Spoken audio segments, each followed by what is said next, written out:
Assalamualaikum warahmatullahi wabarakatuh. Dengan menyebut nama Allah yang Maha Pengasih lagi Maha Penyayang, kita senantiasa memujinya dan bersolawat atas Rasul-Nya yang menjadi penerang di kegelapan zaman.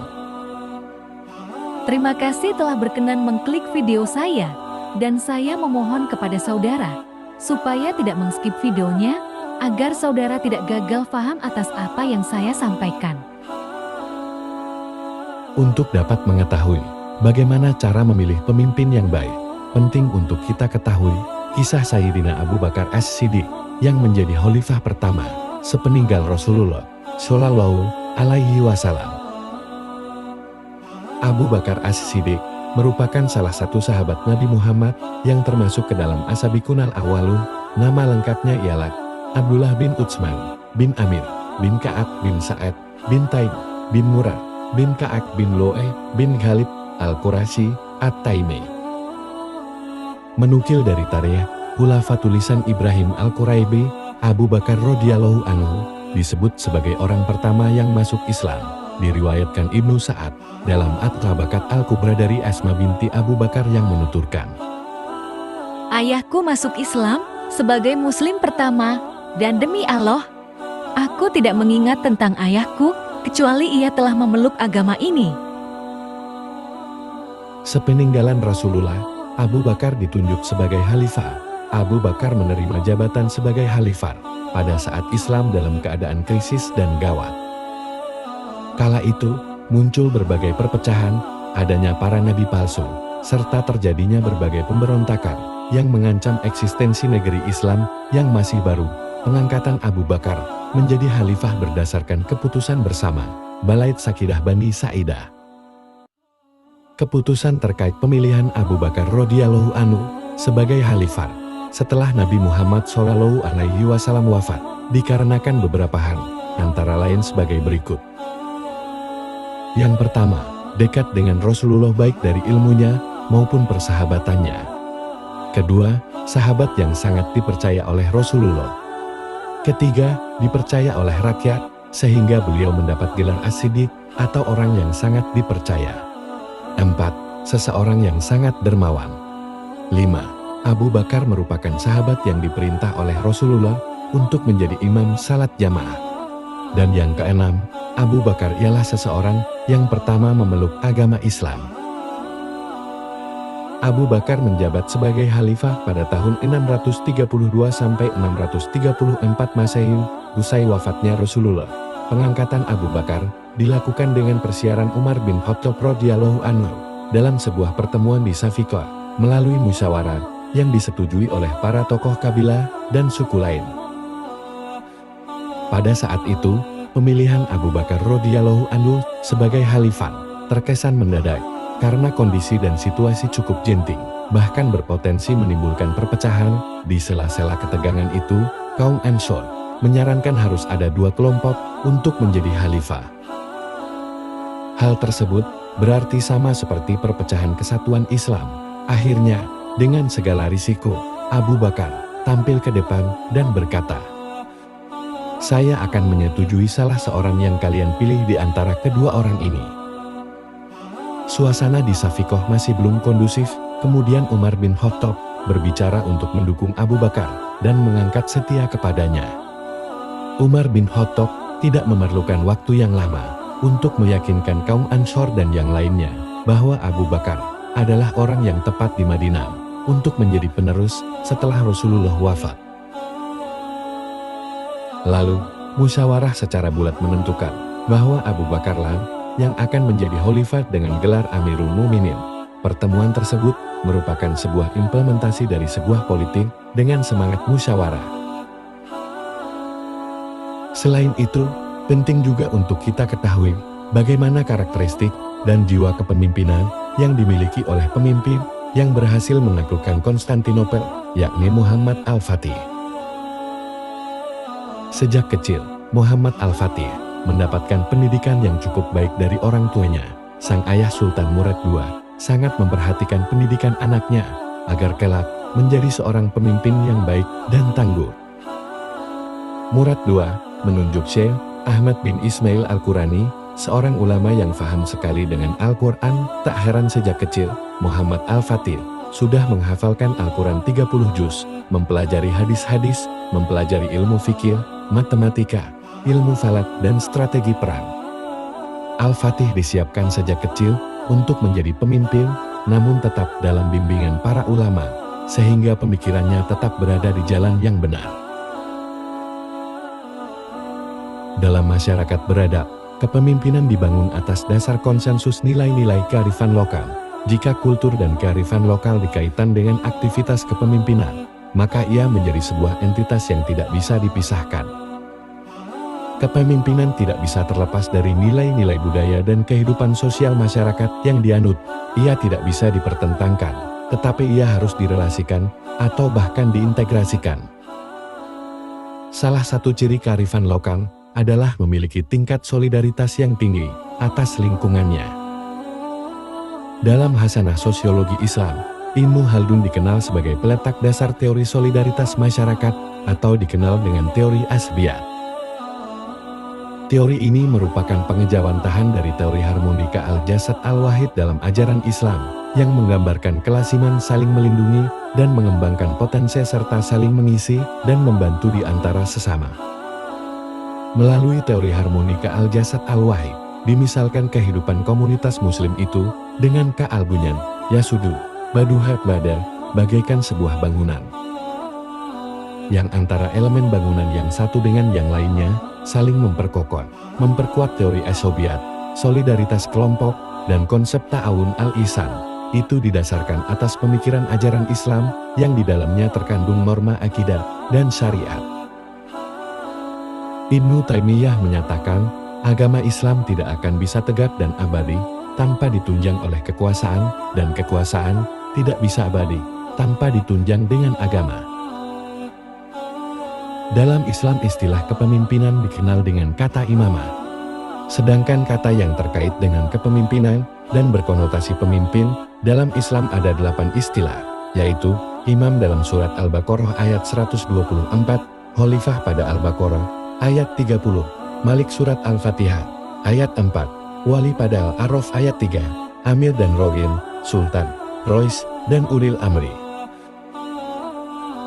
Menurut Quraisy, syihab, imam dan khalifah, dua istilah yang digunakan Al-Quran untuk menunjuk pemimpin. Kata imam diambil dari kata amat ya'umu, yang berarti menuju dan meneladani. Kata khalifah berakar dari kata khulafa, yang pada mulanya berarti di belakang. Kata khalifah sering diartikan pengganti, karena yang menggantikan selalu berada di belakang atau datang sesudah yang digantikannya. Dasar-dasar kepemimpinan ialah: pertama, tidak mengambil orang kafir atau orang yang tidak beriman sebagai pemimpin bagi orang-orang muslim. Karena bagaimanapun akan mempengaruhi kualitas keberagamaan rakyat yang dipimpinnya, sebagaimana firman Allah dalam Al-Quran Surat An-Nisa ayat 144. Kedua, tidak mengangkat pemimpin dari orang-orang yang mempermainkan agama Islam, sebagaimana firman Allah dalam Surat Al-Maidah ayat 57. Ketiga, pemimpin harus mempunyai keahlian di bidangnya. Pemberian tugas atau wewenang kepada yang tidak berkompeten akan mengakibatkan rusaknya pekerjaan, bahkan organisasi yang menaunginya. Sebagaimana sabda Rasulullah Shallallahu Alaihi Wasallam, apabila suatu urusan diserahkan kepada yang bukan ahlinya, maka tunggulah masa kehancurannya. Hadis riwayat Bukhari dan Muslim. Keempat, pemimpin harus bisa diterima, mencintai dan dicintai umatnya, mendoakan dan didoakan oleh umatnya, sebagaimana sabda Rasulullah Shallallahu Alaihi Wasallam. Sebaik-baiknya pemimpin adalah mereka yang kamu cintai dan mencintai kamu. Kamu berdoa untuk mereka, dan mereka berdoa untuk kamu. Seburuk-buruk pemimpin adalah mereka yang kamu benci, dan mereka membenci kamu. Kamu melaknati mereka, dan mereka melaknati kamu. Hadis riwayat Muslim.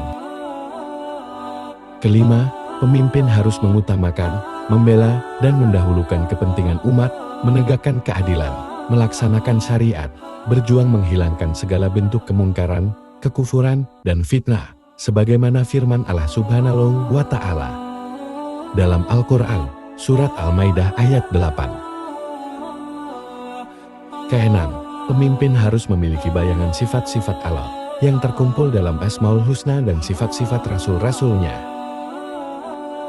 Karakter pemimpin Islami. Karakteristik manusia yang mempunyai motivasi tinggi untuk menjadi pemimpin tampak dalam tingkah laku yang dilandaskan pada suatu keyakinan yang sangat mendalam bahwa apa yang dilakukannya merupakan bagian dari ibadah kepada Allah. Pemimpin merupakan suatu panggilan yang sangat mulia dan perintah dari Allah yang menempatkan dirinya sebagai makhluk pilihan, sehingga tumbuh dalam dirinya kehati-hatian, menghargai waktu, hemat, produktif, dan memperlebar sifat kasih sayang sesama manusia. Solidaritas kelompok sebagai dasar kehidupan yang dilandasi oleh iman dan akhlak mulia, seperti yang dicontohkan Rasulullah, dapat memberikan implikasi terhadap tatanan kerjasama kemanusiaan. Apabila teori tersebut dihubungkan dengan kegiatan kepemimpinan, maka akan dapat mendorong masyarakat untuk bersatu dan aktif partisipatif dalam proses pembangunan di semua sektor kehidupan. Motivasi seseorang untuk ambil bagian dalam suatu proses kepemimpinan sangat beragam, sebagaimana halnya motivasi seseorang untuk melaksanakan ibadah, seperti sholat, puasa, dan sebagainya. Keragaman motivasi atau latar belakang niat seseorang dalam bertindak adalah suatu hal yang tidak terelakkan dan secara hukum tidak dipersalahkan. Sejarah menjelaskan kepada kita, ketika Nabi Muhammad berhijrah bersama para pengikutnya, beliau mengatakan bahwa motivasi dan keikutsertaan para pengikutnya itu beragam, ada yang bermotifkan kekayaan, dan ada juga karena dorongan wanita yang ingin dinikahinya. Semuanya itu dibenarkan. Hanya saja kualitas partisipasi yang terbaik dan tertinggi dalam pandangan agama Islam adalah karena Allah Subhanahu wa Ta'ala. Hadis yang berbunyi, Innama al-amal bil-niyat dan seterusnya, membenarkan keragamaan motivasi tindakan. Oleh karena itu, masalah partisipasi tokoh masyarakat dalam perhelatan pemilihan kepala daerah baik presiden, gubernur, bupati maupun wali kota pun demikian. Motivasi partisipasi itu harus diciptakan. Menurut Abdurrahman bin Abdul Al-Salam Al-Syafi'i, dalam kitab Nushat Al-Majalis wa Muntahok Al-Nafais, bahwa motivasi seseorang untuk melaksanakan kepemimpinan sebagaimana juga melaksanakan ibadah selalu beragam. Minimal ada 3 motivasi utama. Motivasi ekonomi, yakni ingin mendapat imbalan material yang bernilai. Motivasi takut mendapat ancaman akhirat dan ingin surga, dan motivasi ikhlas atas landasan iman tauhid yang amat murni lillahi ta'ala. Karakter yang harus dimiliki dalam sebuah kepemimpinan adalah, pertama, sidik. Seorang pemimpin wajib berlaku jujur dalam melaksanakan tugasnya, jujur dalam arti luas. Tidak berbohong, tidak menipu, tidak mengada-ngada fakta, tidak berkhianat, serta tidak pernah ingkar janji dan lain sebagainya. Mengapa harus jujur? Karena berbagai tindakan tidak jujur, selain merupakan perbuatan yang jelas-jelas berdosa, jika biasa dilakukan, juga akan mewarnai dan berpengaruh negatif pada kehidupan pribadi dan keluarga pemimpin itu sendiri. Bahkan lebih jauh lagi, sikap dan tindakan yang seperti itu akan mewarnai dan mempengaruhi kehidupan bermasyarakat. Dalam Al-Quran, keharusan bersikap jujur dalam memimpin sudah diterangkan dengan sangat jelas dan tegas, yang antara lain kejujuran tersebut di beberapa ayat dihubungkan dengan pelaksanaan timbangan, sebagaimana firman Allah, sempurnakanlah takaran dan timbangan dengan adil. Quran Surat Al-An'am ayat 152. Dengan hanya menyimak ayat tersebut, maka kita sudah dapat mengambil kesimpulan bahwa sesungguhnya Allah telah menganjurkan kepada seluruh umat manusia pada umumnya, dan kepada para pedagang khususnya untuk berlaku jujur dalam menimbang, menakar, dan mengukur barang dagangan. Penyimpangan dalam menimbang, menakar, dan mengukur, yang merupakan wujud kecurangan dalam perdagangan, sekalipun tidak begitu nampak kerugian dan kerusakan yang diakibatkannya pada manusia ketimbang tindak kejahatan yang lebih besar lagi seperti perampokan, perampasan, pencurian, korupsi, manipulasi, pemalsuan dan yang lainnya, nyatanya tetap diharamkan oleh Allah dan Rasul-Nya. Mengapa? Jawabnya adalah, karena kebiasaan melakukan kecurangan menimbang, menakar dan mengukur dalam dunia perdagangan, akan menjadi cikal bakal dari bentuk kejahatan lain yang jauh lebih besar. Jika perampokan, pencurian, pemerasan, perampasan sudah jelas merupakan tindakan memakan harta orang lain dengan cara batil yang dilakukan dengan jalan terang-terangan.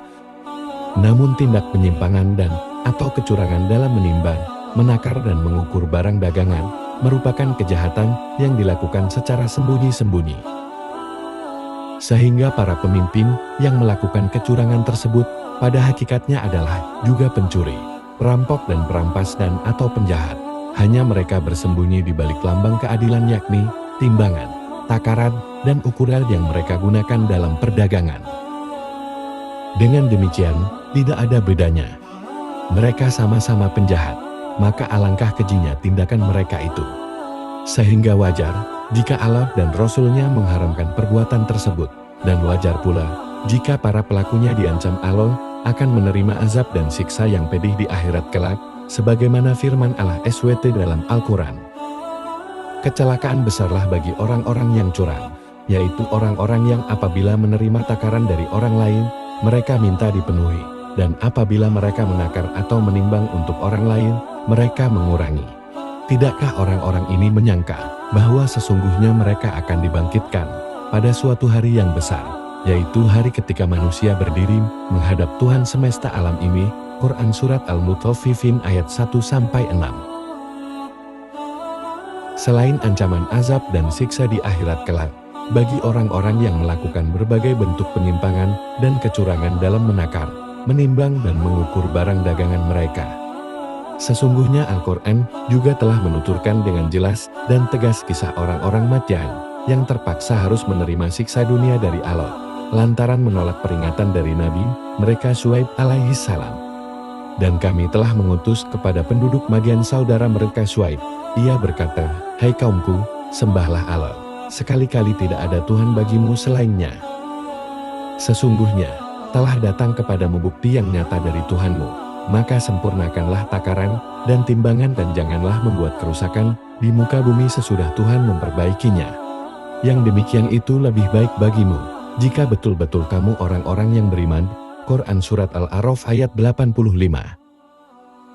Ayat tersebut hendaknya menjadi peringatan bagi kita, bahwa ternyata perbuatan curang dalam menimbang, menakar, mengukur barang dagangan, sama sekali tidak memberikan keuntungan, kebahagiaan bagi para pelakunya, bahkan hanya menimbulkan murka Allah. Kedua, amanah atau tanggung jawab. Setiap pemimpin harus bertanggung jawab atas usaha dan pekerjaan dan atau jabatan yang telah dipilihnya tersebut. Tanggung jawab di sini artinya mau dan mampu menjaga amanah kepercayaan masyarakat yang memang secara otomatis terbeban di pundaknya. Dalam pandangan Islam, setiap pekerjaan manusia adalah mulia. Pemimpin merupakan suatu tugas mulia, lantaran tugasnya antara lain memenuhi kebutuhan seluruh anggota masyarakat akan barang dan atau jasa untuk kepentingan hidup dan kehidupannya. Ketiga, tidak menipu. Pemimpin hendaknya menghindari penipuan, sumpah palsu, janji palsu, keserakahan, perselisihan, dan keburukan tingkah pola manusia lainnya. Setiap sumpah yang keluar dan mulut manusia harus dengan nama Allah. Jika sudah dengan nama Allah, maka harus benar dan jujur. Jika tidak benar, maka akibatnya sangatlah fatal. Oleh karena itu, Rasulullah selalu memperingatkan kepada para pemimpin untuk tidak mengobrol janji atau berpromosi secara berlebihan dan cenderung mengada-ngada, semata-mata agar terpilih. Lantaran jika seorang pedagang berani bersumpah palsu, akibat yang akan menimpa dirinya hanyalah kerugian. Sementara itu, apa yang kita alami selama ini, proses demokrasi untuk menghasilkan pemimpin dinodai dengan pelanggaran etika, bahkan nyaris setiap calon pemimpin maupun pemilih tidak mampu lagi membedakan barang yang halal dan yang haram. Di mana keadaan ini sesungguhnya sudah disinyalir akan terjadi oleh Rasulullah, sebagaimana dinyatakan dalam hadis dari Abu Hurairah dari Nabi Shallallahu Alaihi Wasallam bersabda, Akan datang pada manusia suatu zaman yang seseorang tidak memperhatikan apakah yang diambilnya itu dari barang yang halal atau haram. Hadis riwayat Bukhari. Memang sangat disayangkan, mengapa hal seperti ini harus terjadi. Sementara tidak hanya sekali saja Rasulullah memberi peringatan kepada para pemimpin untuk berbuat jujur, tidak menipu, dan tidak merugikan orang lain. Keempat, menepati janji. Seorang pemimpin juga dituntut untuk selalu menepati janjinya, baik kepada rakyat, terlebih lagi, tentu saja harus dapat menepati janjinya kepada Allah Subhanahu wa Ta'ala, janji yang harus ditepati oleh para pemimpin. Sementara janji kepada Allah yang harus ditepati oleh para pemimpin muslim misalnya adalah salatnya, sebagaimana firman Allah dalam Al-Quran. Apabila telah ditunaikan sholat, maka bertebaranlah kamu di muka bumi, dan carilah karunia Allah, dan ingatlah Allah banyak-banyaknya supaya kamu beruntung, dan apabila mereka melihat perniagaan atau permainan, mereka bubar untuk menuju kepadanya, dan mereka tinggalkan kamu sedang berdiri, berkhutbah. Katakanlah, apa yang di sisi Allah adalah lebih baik daripada permainan dan perniagaan, dan Allah sebaik-baiknya pemberi rezeki. Quran Surat Al-Jumu'ah ayat 10-11. Dengan demikian, sesibuk-sibuknya pemerintahan yang sedang ditangani, sebagai pemimpin muslim, janganlah pernah sekali-kali meninggalkan sholat.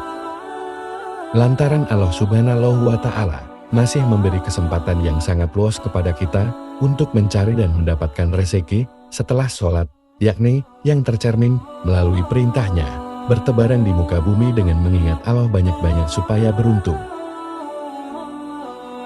Kelima, murah hati. Dalam suatu hadis, Rasulullah menganjurkan agar para pemimpin selalu bermurah hati dalam melaksanakan pemerintahan, murah hati dalam pengertian ramah tamah, sopan santun, murah senyum, suka mengalah, namun tetap penuh tanggung jawab. Sabda Rasulullah Shallallahu Alaihi Wasallam, Allah berbelas kasih kepada orang yang murah hati ketika ia menjual, bila membeli dan atau ketika menuntut hak. Hadis riwayat Bukhari. Keenam, tidak melupakan akhirat. Kepemimpinan adalah perdagangan dunia, sedangkan melaksanakan kewajiban syariat Islam adalah perdagangan akhirat. Keuntungan akhirat pasti lebih utama ketimbang keuntungan dunia. Maka para pemimpin muslim sekali-kali tidak boleh terlalu menyibukkan dirinya semata-mata untuk mencari keuntungan materi dengan meninggalkan keuntungan akhirat, sehingga jika datang waktu sholat, mereka wajib melaksanakannya sebelum habis waktunya. Alangkah baiknya jika mereka bergegas bersama-sama melaksanakan sholat berjamaah ketika azan telah dikumandangkan, begitu pula dengan pelaksanaan kewajiban memenuhi rukun Islam yang lain. Sekali-kali seorang pemimpin muslim hendaknya tidak melalaikan kewajiban agamanya dengan alasan kesibukan pemerintahan. Sebagai pemimpin hendaknya kita selalu berupaya menyempurnakan keilmuan, berani mengambil risiko, dan mampu mengambil ibrah dari keberhasilan serta kegagalan para pemimpin terdahulu. Jadilah pemimpin yang berangkat atas dasar keilmuan dan ketakwaan, bukan atas dasar nafsu dan keserakahan. Sekian yang bisa saya sampaikan. Mohon maaf bila ada kata atau cara penyampaian dari saya itu murni dari kebodohan diri saya, yang benar hanya milik Allah semata. Kemudian saya memohon kepada saudara untuk mengklik like, komen, share dan subscribe channel saya. Semoga saudara diberi keberkahan, kesehatan, dan rezeki yang berlimpah oleh Allah Subhanahu wa Ta'ala. Sebuah syair menyampaikan, wahai insan yang lalai, aku khawatir kalian tidak sampai ke Ka'bah, karena jalan yang kalian lalui menuju ke Turki. Wallahul muwafiq ila aqwamit thoriq. Wassalamualaikum warahmatullahi wabarakatuh.